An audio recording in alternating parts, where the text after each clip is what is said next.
Bien-aimés, dans le Seigneur Mashiach, nous sommes en train de continuer avec notre programme. On était vertement en train de parler de certaines barrières. La fois passée, on a pu parler de certaines barrières qui entravent véritablement la pénétration de l'évangile, tel que je vous avais dit que l'évangile est une pilule amère, eu égard à ce que les hommes veulent souvent entendre. C'est ce que l'apôtre Paul a dit, que vers le dernier jour, les gens chercheront une foule de docteurs, ils auront la démangeaison d'écouter la sainte doctrine, ils seront fanfarons, irréligieux, aimant le plaisir plus qu'Élohim, ayant l'apparence et la piété, mais reniant ce qui fait la force. C'est à cela que nous avons été appelés. Aujourd'hui, nous parlons de la dynamique de la communication divine, puisque cela aussi est important. Ce que le Seigneur fait, de la manière dont il le fait, dans le temps bien fixé, avec les personnes. Puisque ce qui pose problème aujourd'hui, c'est le problème des dispensations. Les gens ont de sérieux problèmes au niveau des dispensations et au niveau des particularités. Vous avez l'impression que tout le monde dit la même chose et les gens veulent écouter les mêmes choses. Bien aimé, pour que le corps humain puisse fonctionner, le corps a besoin de l'eau, de l'huile, des vitamines, a besoin des choses aigres, amères, salées, potassium, chlorure de sodium, tout ça. Dans le corps, il y a tout ce qui se trouve dans la terre. Calcium, vitamines, ainsi de suite, et les oligo-éléments. Le Seigneur, dans l'appel qu'il a lancé aux hommes, il a fait que chacun soit égal à lui-même, capable de donner ce que l'autre ne peut pas donner, et dans l'ensemble, nous construisons le corps. J'approfondirai lorsque je parlerai sur le rôle du ministre d'Élohim, puisque tout celui qui tient la Bible, ou qui tient la Bible, on l'appelle pasteur. C'est naturellement ce qui se passe. Est-ce que réellement, tous ces gens ont-ils le ministère? Les gens ne savent même pas quel est le ministère qu'il a. Et le ministère, on le communique. Même s'il a été prophétisé, on doit te le communiquer. Il y en a qui sont ministres sans ministère. C'est une parenthèse. Nous nous sommes basés sur Hébreux chapitre 1er, du 1er jusqu'au 3e verset. Dans ma version, on dit quelque chose. Je rentrerai sur Louis II. Ma version dit ceci exactement. Autrefois, Elohim a parlé aux ancêtres par le prophète. Et il leur a parlé souvent à des mille manières. Maintenant, en ces jours qui sont les derniers, Elohim nous a parlé par son Fils. C'est par le Fils qu'il a créé le monde. Et c'est lui qu'Elohim a choisi pour entrer en possession de toutes choses. Toute la gloire d'Elohim brille sur lui. Ce Fils est vraiment ce qu'Elohim est. Et sa parole puissante soutient le monde. Il a lavé les êtres humains de leurs péchés. Puis il s'est assis dans les cieux à la droite d'Elohim très puissant. C'est ce que nous sommes en train de vouloir dire ici. Vous savez, Elohim n'est pas statique dans sa façon de communiquer. Il est dynamique. Cela étant, nous nous penchons sur ce passage. Il dit, après avoir autrefois parlé. Dans le monde, il dit, autre temps, autre mœurs. Le Seigneur parle dans un contexte. La parole d'Élohim, c'est comme de l'eau. Si vous lisez dans le premier chapitre de Genèse, vous verrez que la matière première avec laquelle on a tout créé, le visible tout comme l'invisible, c'est l'eau. Les eaux d'en haut et les eaux d'en bas.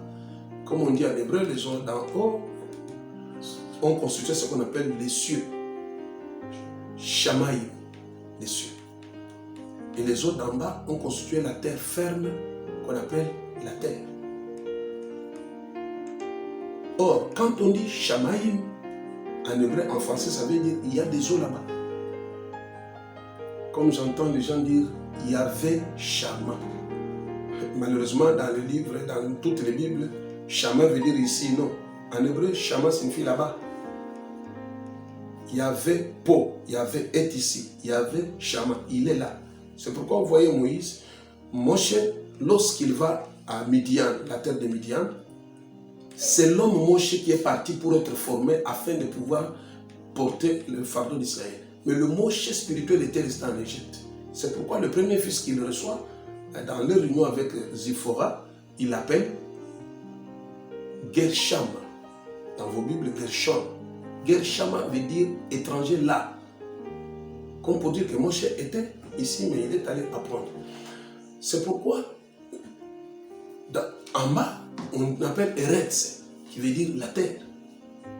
Vous verrez que le Seigneur n'a pas créé les arbres, mais les semences des arbres étaient déjà dans la terre. C'est pourquoi l'arbre en hébreu c'est Etz, la terre c'est Eretz. C'est-à-dire, dans le mot terre, il y a déjà l'arbre. C'est une parenthèse. Maintenant, le zoo. Quand vous mettez l'eau dans un récipient et vous mettez dans un congélateur, vous aurez une glace de la forme du récipient que vous avez utilisé. C'est pourquoi on dit après avoir autrefois. Cette fois-là, nous voyons, à l'époque, les gens venaient avec leur maladie autour de la piscine de Bethesda, qui était la piscine de la miséricorde ou de la grâce, pour pouvoir recevoir en passant par les 5 portiques. Le 5 portiques, qui est l'image d'abord de la Torah, qui est constituée de 5 livres.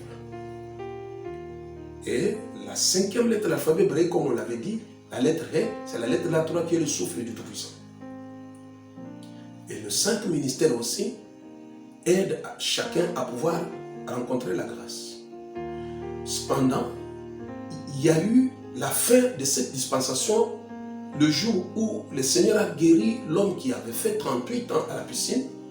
Cependant, il y avait une formule simple et aussi naturelle que quelqu'un qui devrait être guéri à Bethesda devrait avoir des habits mouillés. Mais ce jour-là, le jour même de Shabbat, le monsieur est sorti avec les habits secs, muni de son lit qu'il portait jusqu'à ce qu'il est entré dans le temple. À partir de ce jour-là, l'ange n'était pas encore descendu. Nous avons malheureusement un constat amer que certaines personnes s'attachent à des sensationnels, à certaines manifestations qui n'ont rien à voir avec ce que le Seigneur a déjà mis en place. Vous savez que dans la routine peut être infiltrée par les forces des ténèbres et le Seigneur ne reste pas toujours dans la routine. L'ennemi peut aussi infiltrer. Il y a un homme qui s'appelle Élie, un prophète. Cet homme était comme un promoteur d'une école qui formait les enfants qui avaient le don de prophétie. On les appelait les fils des prophètes. Il leur a dit, lorsque vous voyez les tremblements de terre, il y avait là. Lorsque vous voyez le feu, il y avait dans le feu. Dans le tourbillon, il y avait dans le tourbillon. Mais il a vu lui-même tout ça. Le Seigneur n'était plus là. Jusqu'à ce qu'il est sorti de la routine, de la caverne où il s'était caché, c'est alors qu'il entendrait le murmure doux et léger. Ce qu'il n'avait pas entendu avant. Vous pouvez rester dans une certaine pratique. Le Seigneur est déjà sorti. Il sort par une parole, une nouvelle dispensation, une nouvelle révélation. Le premier point, c'est après avoir parlé autrefois. Ne prenez pas les choses d'autrefois, les amener dans une autre dispensation. Sinon, vous pouvez rester seul et le Seigneur non plus. Deuxième point, il dit à plusieurs reprises. À plusieurs reprises. Donc, il a parlé autrefois, à plusieurs reprises, en répétant parfois les mêmes choses, pour que cela soit bien compris et bien assimilé. Et le troisième point, il dit, de plusieurs manières. Chez moi, on dit de 1000 manières. De plusieurs manières, c'est-à-dire en prenant même des matériels didactiques, la nature qui nous entoure, puisque c'est la grande université de la spiritualité, la nature qui nous entoure. Puisque tout ce que le Seigneur a créé était toujours deux. C'est pourquoi la Bible commence par la lettre B, Bereshit. C'est ce que vous appelez Genèse, Bereshit, à un commencement. Or, dans l'alphabet hébraïque, nous commençons par Aleph, Bet, ainsi de suite. Cependant, Aleph, c'est lui-même le créateur incréé, c'est lui qui existe par lui-même. Mais les créatures ont été créées deux. Vous voyez l'homme, c'est une copie. Le 4 êtres vivants, il y a aussi un être qui a la forme d'un homme. Donc tout ce que vous voyez, ça existe d'abord dans le spirituel avant d'exister dans le physique. De plusieurs manières. Il a voulu enseigner Jérémie, qui n'avait pas assez étudié. Il l'a emmené dans Jérémie 18 chez un potier pour lui faire comprendre sa mission de manière aussi succincte. Il voit, lorsqu'il arrive chez le potier fait une tour, comme voulant fabriquer soit un pot ou peut-être un vase. D'un coup, selon lui, il a trouvé que la tour était bien réussie, mais cet homme l'a détruite pour pouvoir refabriquer, cette fois-là, le plus impeccable. Et lorsque celui-là a terminé, il lui dit, c'est à cela que je t'ai appelé. Je t'ai appelé à détruire, à rebâtir, à arracher et planter. C'est-à-dire le prophète de la restauration. De plusieurs manières. Le Seigneur utilise même des matériels, des événements, des circonstances. Une conjugaison de circonstances, positives ou négatives, dans notre vie ou à notre entourage. Pourquoi ceci s'est passé à mes yeux? Pourquoi ceci s'est passé dans ma maison? Nous devons apprendre au lieu de tergiverser. Puisqu'il parle tantôt d'une manière, tantôt d'une autre. À plusieurs reprises et de plusieurs manières. Si quelqu'un dit « je ne saisis pas le Seigneur », tout simplement il n'est pas de sa lignée. Tout simplement. Il a fait à ce que chacun puisse comprendre de sa manière, à son niveau. Et après il dit, qu'est-ce qu'il a fait? Autrefois, à plusieurs reprises, de plusieurs manières, il a parlé, il a annoncé, il a communiqué. Il a parlé autrefois, à plusieurs reprises, de plusieurs manières. Ce qui est intéressant, il a parlé par le prophète. Et cela est au pluriel.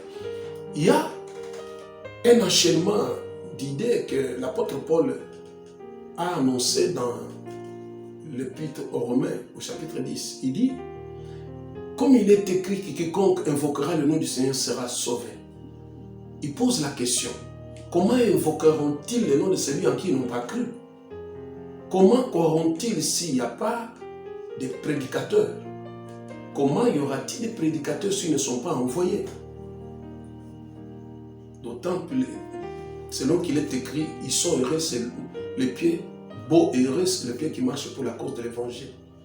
C'est-à-dire, quiconque, il peut invoquer le nom du Seigneur qui soit sauvé. Mais ce n'est pas seulement en l'invoquant comme ça, de manière creuse. Il faut qu'il y ait des prédicateurs. On peut être prédicateur, mais on n'est pas envoyé, puisqu'on n'est pas suffisamment équipé. Malheureusement, il y a des gens qui se retrouvent. Le Seigneur est apparu à l'âge de 12 ans. Chez les Juifs, à l'âge de 13 ans, un fils devient un bar mitzvah ou une fille bat mitzvah, c'est-à-dire fils ou fille du commandement. On le remet entre les mains du rabbin pour qu'il commence à apprendre la Torah, qui est la vie et le style de vie. C'est pourquoi, à l'âge de 12 ans, lui était déjà en avance. Je vous disais qu'il avait appris sous Hillel, qui était le plus grand rabbin à l'époque, dont le courant de pensée mettait l'accent sur, tout simplement, vivre selon la parole que nous enseignons.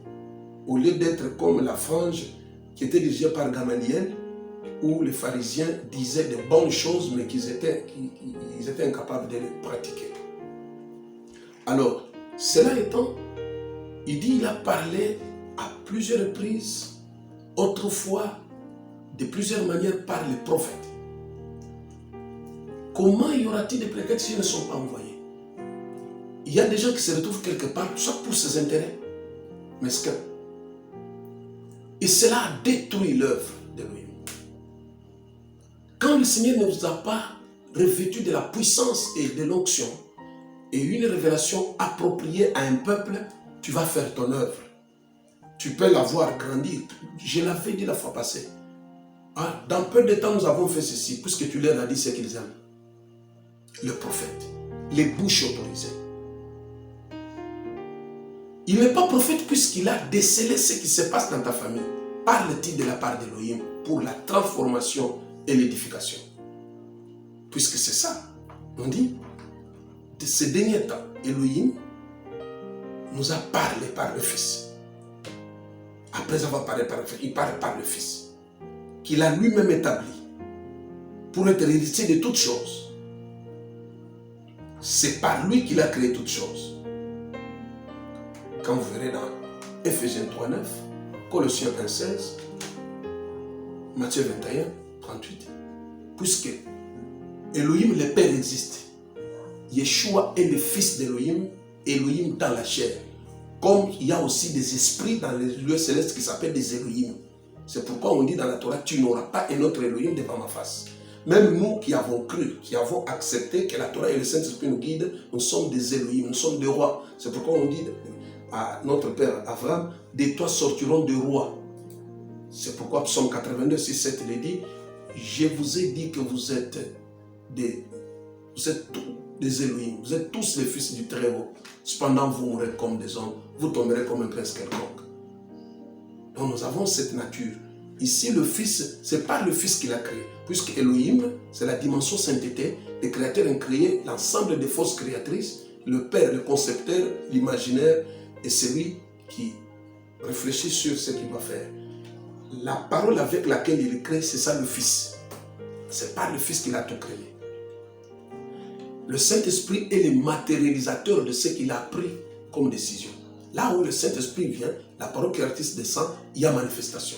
C'est pourquoi Marie, lorsqu'elle s'est dit, comment cela se fera-t-il? On dit, l'Esprit de Yahvé découvrira de son ombre, donnera au Saint-Enfant qui naîtra de toi, Fils d'Élohim vivant. Alors, il est le reflet de sa gloire et aussi l'empreinte de sa personne. Il soutient toutes choses par sa parole puissante. Il a fait la purification des péchés. Il est assis maintenant à la droite de la majesté divine dans le lieu très haut. Seigneur, le Seigneur sait que lorsque la parole devient démodée, il doit changer de fréquence. Il change les choses. Les gens ont commis cette erreur. Ils se sont accrochés à Élie, alors que le ciel avait pris la résolution de changer les choses.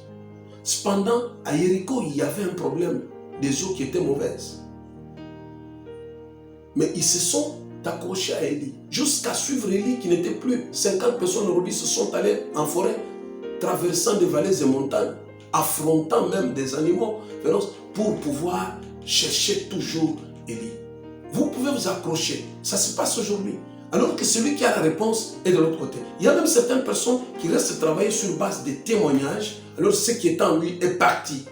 Mais tellement que celui qui en a n'est pas du tout connu et il n'est pas parfois plus nanti, plus équipé. Et les gens continuent à frapper à une porte qui ne s'ouvrira pas. Même si on pouvait faire revenir Élie, dans sa dispensation, il était incapable de résoudre le problème de Jéricho et de détruire même ceux qui étaient à la base de cette pollution des eaux. Vous avez vu les 42 enfants qui ont été dévorés par les ours. C'était des facilitateurs physiques de ce qui était arrivé. Tout homme d'Élohim, avec sa mission, lorsqu'il arrive à démanteler quelque chose, les facilitateurs, les agents physiques du diable s'élèvent contre lui, que ce soit dans n'importe quel secteur de la vie. Ils s'élèvent puisqu'il leur a arraché les beefsteaks. Il a pu démanteler leur réseau. C'est ce qui se passe. Bien-aimés dans le Seigneur, ne restez pas en train de dire des choses. Il y a beaucoup de gens qui se confient en moi, dans ma petite grâce de pouvoir parler aux hommes qui sont appelés par Elohim, d'un formateur. Ils me disent, papa, le Seigneur m'a appelé, je vais commencer une œuvre. Je leur ai souvent dit quelque chose. Je sais qu'ils ne comprennent pas parfois ce que je dis. Mais les autres, parfois, après avoir tenté, ils reviennent, ils disent, papa, vous aviez raison. Dieu m'avait parlé, ça fait longtemps, il veut faire ceci. Tellement confirmé tout ça. Ce n'est pas au moment que le Seigneur parle que tu peux t'élever. Regardez l'homme comme Esaïe. Il a prophétisé du premier chapitre, sa femme était prophétesse, jusqu'au 6e. Il prophétisait des choses, entre guillemets précises, mais il n'avait pas le vrai message puisqu'il était appelé à parler du Messie, de sa naissance, conception, son ministère, sa mort, sa résurrection et son retour, son ascension et son retour. Mais il n'avait pas maîtrisé la chose pour laquelle. Il y a beaucoup de gens qui font des choses, ils disent des choses, les gens l'appellent prophète, il n'a pas encore réellement le message. Mais lorsqu'on a purifié sa bouche, il dit, qui enverrai-je, qui ira pour nous? Mais voici, il répond à l'appel, mais il avait commencé à travailler sans avoir été appelé. Bien-aimé, ne jouez pas avec ces choses. Vous pouvez travailler, des gens applaudissent pour vous, mais vous n'avez pas rendu le ministère qu'il vous fallait. Vous verrez vers le chapitre 20 et chapitre 40, il dit, j'ai entendu une voix qui me dit, crie. Il dit, que crierai-je? Il dit que la vie de l'homme c'est comme une fleur et se lève le matin avec faste, frappée par les rayons solaires, le soir elle tombe. La vie est courte. Attachez-vous à la vie éternelle. Bien-aimés dans le Seigneur, sachez que le Seigneur est multidimensionnel. Sa parole est dynamique et non statique. Ce dernier temps, il nous parle sur le réveil du temps de la fin, basé essentiellement sur la repentance, en rentrant à toute sa parole et aussi la réconciliation. Le besoin de la réconciliation est accru, est évident. Aujourd'hui, les familles sont disloquées. Ce n'est pas encore le réveil de faire fonctionner les dons dont nous avons des magiciens dans l'église. Le réveil de la réconciliation. Vous pouvez voir combien les gens saillissent. Mais ils sont à l'aise. Nous sommes appelés, en ce dernier temps, de parler sur ce réveil de Malachie chapitre 4. Retour au Père, retour au fondement, retour aux racines. C'est ça. Nous sommes véritablement entretenus sur ça. Quel Shaddai vous bénisse. À la prochaine. Si vous avez aimé la vidéo, n'oubliez pas de liker, de vous abonner et d'activer la cloche de notification pour manquer aucune de nos prochaines vidéos.